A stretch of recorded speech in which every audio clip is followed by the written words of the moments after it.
사랑하는 성도 여러분, 평안하셨습니까? 9월 16일 화요일입니다. 함께 찬송가 436장 찬양하심으로 오늘의 말씀 시작하겠습니다.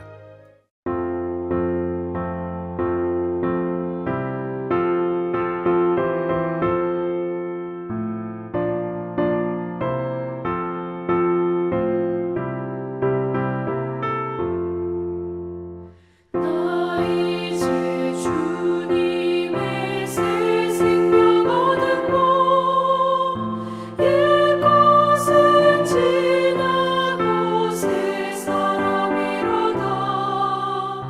그 생명 내 맘에 강같이 흐르고 그 사랑 내게서 해같이 빛난다. 영생을 누리며 주 안에 살리라.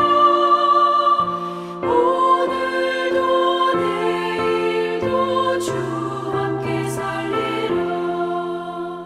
주 안에 감추인 새 생명 얻으니 이전에 줬던 것 이제는 값없다. 하늘의 은혜와 평화를 맛보니 찬송과 기도로 주 함께 살리라. 영생을 누리며 주 안에 살리라. 오늘도 내일도 주 함께 살리라.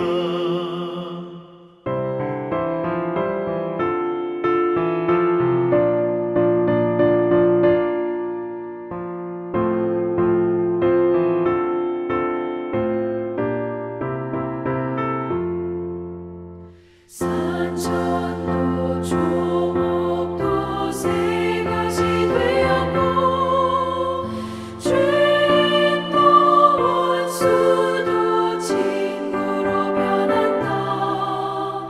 새 생명 얻은 자 영생을 누리니 주님을 모신 맘 새 하늘이로다. 영생을 누리며 주 안에 살리라. 오늘도 내일도 주 함께 살리라. 주 따라가는 길 험하고 멀어도 찬송을 부르며 뒤따라가리라. 나 주를 모시고 영원히 살리라. 날마다 섬기며 주 함께 살리라. 영생을 누리며 주 안에 살리라. 오늘도 내일도 주 함께 살리라.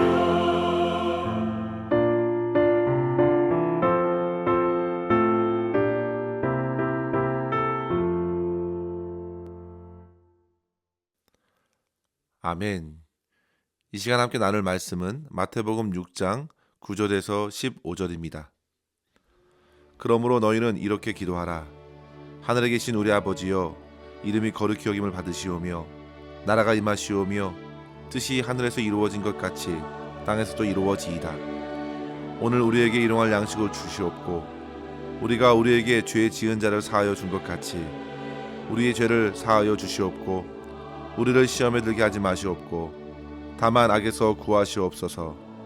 나라와 권세와 영광이 아버지께 영원히 있사옵나이다. 아멘. 너희가 사람의 잘못을 용서하면 너희 하늘 아버지께서도 너희 잘못을 용서하시려니와 너희가 사람의 잘못을 용서하지 아니하면 너희 아버지께서도 너희 잘못을 용서하지 아니하시리라. 아멘. 오늘 말씀은 예수님께서 산상수훈 가운데 기도에 관하여 가르쳐 주신 말씀입니다. 이 주기도는 오늘날 거의 대부분의 교회 모임이나 예배를 마칠 때 한 목소리로 우리들이 고백하곤 하는데요. 그만큼 우리들에게 매우 친숙해진 기도가 되었습니다.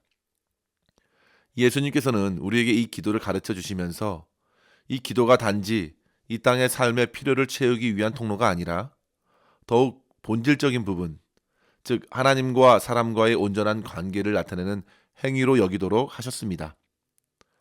마치 자녀가 전적으로 의지하고 있는 부모와의 대화를 나누는 것으로 생각해 볼 수 있겠습니다.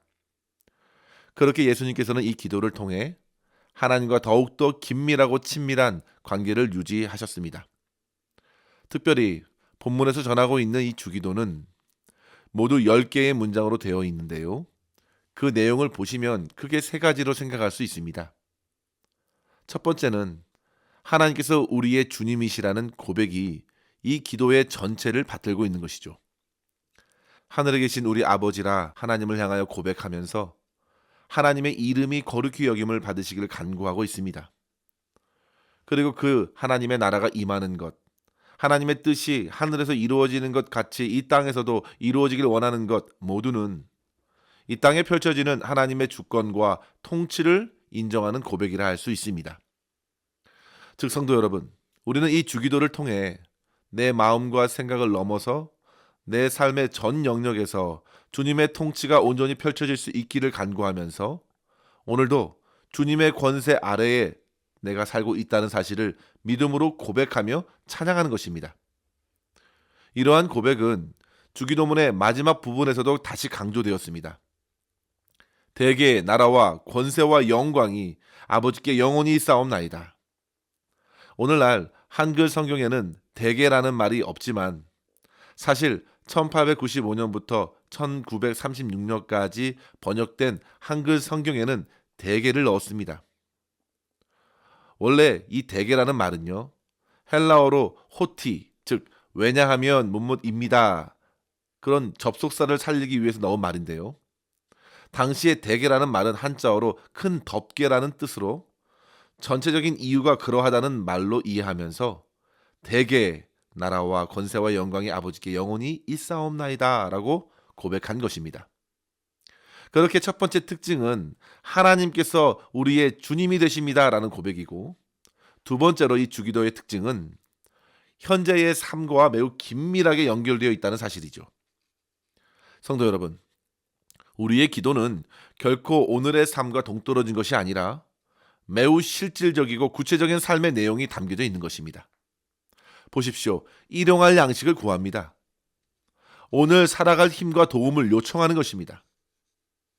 뿐만 아니라 주님과의 지금의 관계가 화해로 회복되는 죄의 용서를 구하고 있습니다. 성도 여러분, 제일 중요한 관계는 바로 주님과의 관계이죠. 이를 위해 간구하면서 동시에 일상 속에서 주변 사람들과의 관계까지도 주님께 아뢰는 내용으로 채워져 있어서 이 주기도는 현재의 모든 삶을 있는 그대로 주님께 맡기는 기도로 고백된 것입니다. 마지막으로 주기도의 특징이 있다면 앞으로 펼쳐질 미래적 삶을 의탁하고 소망하는 간구로 채워져 있는 것입니다. 먼저는 다시는 죄에 빠지지 않도록 그 악에서 건져 보호해 주시길 구하고 있고, 결국에는 우리를 향한 하나님의 선한 뜻이 이루어짐을 믿음으로 바라며 구하는 것입니다. 성도 여러분, 이러한 주기도문을 통해서 우리는 항상 깨어 하나님과의 깊은 관계를 유지할 수 있는 것입니다. 그런데 오늘 말씀에서 특별히 강조하고 있는 것은요, 바로 주기도문을 가르치신 이후에 용서에 관한 말씀을 더욱 강조해 주신 것입니다.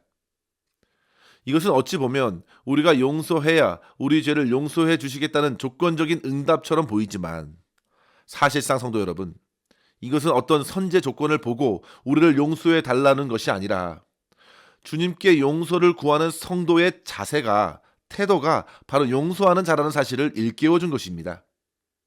사랑하는 성도 여러분, 주변의 대부분 사람들은 관계적 어려움에 갇혀 있습니다. 사람과 사람 사이를 가르는 여러 가지 죄악들로 인해서 사람들은 서로 깊은 갈등과 분열로서 주어진 삶을 허비하곤 합니다.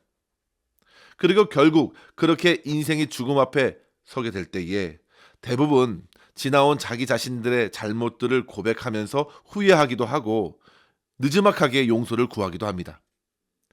그러나 성도 여러분, 용서는 용서해 줄 수 있는 이가 있을 때 가능한 것입니다. 그런데 사람 안에 굳게 자리 잡고 있는 교만한 마음은요, 도저히 자기 잘못과 약함을 인정하길 꺼려합니다. 그저 관계를 더 이상 맺지 않으면 그만이라고 생각하고는 죄악과 허물들을 덮어둡니다.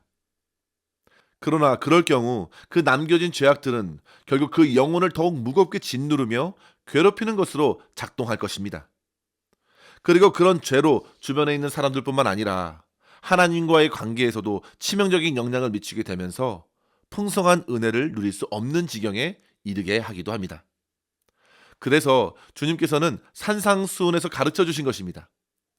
마태복음 5장 23절과 24절에 보면, 그러므로 예물을 제단에 드리다가 거기서 내 형제에게 원망 들을 만한 일이 있는 줄 생각나거든 예물을 제단 앞에 두고 먼저 가서 형제와 화목하고 그 후에 와서 예물을 드리라 하실 정도로 용서와 화해의 관계가 매우 중요한 것입니다. 따라서 우리는 하나님과의 관계를 온전히 세워나가기 위해서라도 더더욱 다른 사람들과의 관계에서 화평을 이룰 수 있도록 겸손하게 상대에게 용서를 구하고, 또한 그와 같은 사람들을 사랑으로 용서할 수 있는 삶으로서 주님 앞에 저와 여러분의 삶을 맡겨드릴 수 있어야겠습니다. 이러한 관점에서 오늘 말씀을 통해 우리가 다른 사람들을 용서해야 하는 근본적인 이유 2가지를 함께 생각하면서 말씀의 도전을 얻기를 원합니다. 첫째로 성도 여러분, 저와 여러분의 영혼을 위해서라도 반드시 다른 사람들을 용서해야 합니다. 용서하지 못하는 마음은 도리어 자신의 영혼에게 엄청난 손해를 입히게 된다는 사실을 기억하십시오. 그래서 주님께서는 우리 영혼을 향하여 용서하라고 명령하신 것입니다. 그만큼 중요한 것입니다. 성도 여러분, 우리가 실상 다른 사람들을 용서할 수 있는 근거는 참으로 적지 않다는 사실입니다. 먼저 성도 여러분, 저와 여러분 자신이 용서받아야 할 극악한 죄인이라는 사실을 인정하게 되면 용서할 수 있습니다. 예수님께서 가늠하다 붙잡힌 여인을 자유케 하시기 위해서 하신 말씀을 생각해 보십시오. 너희 중에 누구든지 죄 없는 자가 돌로 치라. 이 한 말씀으로 모든 정죄의 화살들을 잠재우셨습니다. 성도 여러분, 나 또한 엄청난 죄인이고 나 또한 용서받아야 할 죄인이라는 것을 생각하면서 다른 사람들을 용서하지 못할 사람은 없겠습니다. 로마서 3장 10절에 보시면 의인은 없나니 하나도 없다고 했습니다. 성도 여러분, 누구나 실수할 수 있습니다. 나 또한 그 사람일 수 있다는 생각을 해보십시오. 자기의 온전함을 장담하기보다 차라리 자기의 연약함을 장담하는 편이 낫습니다. 그렇게 마음을 갖게 되면 우리는 다른 사람들이 행한 죄와 잘못을 생각할 때 용서함으로써 그를 자유케 할 수 있습니다. 2번째는 주님의 십자가의 보혈의 은혜를 기억하면서 용서할 수 있는 것입니다. 주님께서는 저와 여러분을 용납하시기 위해서 당신의 전부를 희생 제물로 드리셨고, 우리는 하나님께 무조건 받아들여지는 은혜를 누리게 된 것입니다. 이와 같은 주의 은혜를 기억하는 것은 매우 중요합니다. 그 은혜를 기억하지 않으면 내 마음은 어느덧 자기 주장만 하게 될 것입니다. 1만 달란트 탕감받은 이가 금세 자기가 받아야 할 100데나리온 빚진 자를 때리고 가둔 것을 보면 그렇습니다. 우리는 주님께서 허락하신 은혜, 죄사함의 은혜가 얼마나 큰가를 생각하고 그 은혜 받은 자의 마음으로 다른 이들을 대할 때에 비로소 진심으로 용서할 수 있게 될 것입니다. 3번째로는요, 최종 심판자는 내가 아니라 주님께 있음을 믿고 우리는 용서할 수 있겠습니다. 이것은 정말 용서의 마음이 들지 않을 때에 최종적으로 용서의 결단을 내릴 수 있는 방법입니다. 모든 죄는 결국 주님께서 판단하시죠. 따라서 우리는 용서해야 마땅합니다. 의지적인 결단을 가지고 용서해야 합니다. 마음이 혹 들지 않더라도 주님께서 하라 말씀하시니까 용서하는 것입니다. 이러한 최종적인 용서는 내가 아니라 모든 것을 판단하실 주님께서 하심을 인정하고 나는 용서를 구하는 이에게 용서를 선포할 수 있어야 합니다. 시편 130편에 보시면 사유하심이 주께 있음은 주를 경외하게 하심이니이다 했습니다. 성도 여러분, 진정한 용서는요, 내가 한다고 해서 될 것이 아니라 그 영혼이 먼저 주님을 만나서 주님의 용서를 받는 것에 있습니다. 그것은 나의 문제가 아닙니다. 따라서 우리는 모든 것을 아시고 모든 것을 판단하시는 주님을 믿기 때문에 상대를 용서할 뿐만 아니라 나 또한 다른 이들이 용서했다고 할지라도 주님께 모두 아뢰고 주님의 용서를 간구할 수 있는 참된 성도로 살아갈 수 있어야겠습니다. 사랑하는 성도 여러분, 진정한 용서는 주님께 있습니다. 따라서 항상 우리의 판단보다 크신 주님의 용서를 구하면서 일상의 삶에서 서로 용서해야겠습니다. 쉐리 쿡은 용서한다는 것은 죄수를 석방하는 것이고 그 죄수가 바로 당신이었음을 발견하는 길이 된다 했습니다. 조지 허버트는 다른 사람을 용서할 수 없는 자는 자신도 건너야 하는 다리를 부수는 자와 같다 했습니다. 성도 여러분, 주께서 그토록 용서하라 말씀하시는 것은 바로 저와 여러분의 영혼을 귀하게 여겨주시는 주님의 뜻이 있음을 기억하시고 참된 용서로서 하나님께서 허락하시는 참 평안을 받아 누릴 수 있기를 주의 이름으로 간절히 축원합니다. 둘째로 성도 여러분, 내 영혼뿐만 아니라 다른 이의 영혼 안에 예수님을 전하기 위해서 우리는 더욱 용서해야 합니다. 성도 여러분, 우리가 한 사람을 용서해서 그 용서로 진정한 용서를 허락해 주시는 주님을 전할 수만 있다면 얼마나 값진 일인지 생각해 보십시오. 일제의 신사참배를 반대했던 손양원 목사님께서는 여순 항쟁에서 자기의 두 아들을 죽인 안재선을 용서하며 양자까지 삼았고, 우리 주님께서도 십자가에 주님을 못 박으라 외쳤던 그들을 향해서 저들의 죄를 용서해 주시기를 간구하셨습니다. 마태복음 5장 44절에도 보시면 너희 원수를 사랑하며 너희를 박해하는 자를 위하여 기도하라 했습니다. 여기서 이 기도는 용서의 기도, 축복의 기도입니다. 성도 여러분, 우리가 용서를 베풀면서 참된 자유를 내 영혼이 누릴 뿐만 아니라 다른 사람들에게도 그 자유를 선포하면서 예수 그리스도의 사랑과 용서의 은혜를 흘려보낼 수 있게 하실 줄 믿습니다. 사랑하는 성도 여러분, 우리 주님께 용서할 수 있는 능력, 원수까지도 사랑할 수 있는 능력, 그 십자가의 능력을 간절히 구하십시오. 하나님께서는 반드시 놀라운 능력을 허락하셔서 우리가 베푼 용서를 통해서 그리스도의 십자가의 은혜가 얼마나 큰지 누리게 하심으로 말미암아 주님의 사랑과 은혜가 전달되는 그러한 삶을 살게 하여 주시고 하나님께 큰 영광이 되는 삶을 살아가게 하실 줄 믿습니다. 이러한 은혜가 오늘 저와 여러분의 삶 가운데 풍성히 있어지기를 주의 이름으로 간절히 축원합니다. 기도하겠습니다. 하나님 아버지 감사합니다. 아버지 하나님, 이 땅에서 하나님 나라의 백성으로 주님의 자녀로 살아갈 수 있도록 필요한 모든 능력과 지혜를 공급하여 주심에 감사합니다. 주님, 이 땅에서 우리가 주님을 의지하지 않고는 결코 하루도 제대로 살아갈 수 없음을 고백합니다. 주님, 저희들을 불쌍히 여겨 주시옵소서. 주께서 십자가에서 쏟아 부어주신 사랑과 은혜를 힘입어 주변에 있는 사람들을 진심으로 용서하게 하여 주시고, 주님께 간절히 기도할 때에 내 안에 숨겨진 죄악들이 떠오르게 하셔서 진심으로 용서를 구하게 하여 주시고 서로 용서하고 용납하면서 하나님께서 저에게 허락하신 참된 평안을 받아 누리며 하나님께 영광이 되는 삶 살아내게 하여 주시옵소서. 오늘도 우리의 모든 삶을 주님의 손에 온전히 의탁하옵고 감사드리며 우리 구주 예수님의 이름으로 간절히 기도드리옵나이다. 아멘. 사랑하는 성도 여러분, 오늘도 주님과 함께 승리하시길 바랍니다. 감사합니다.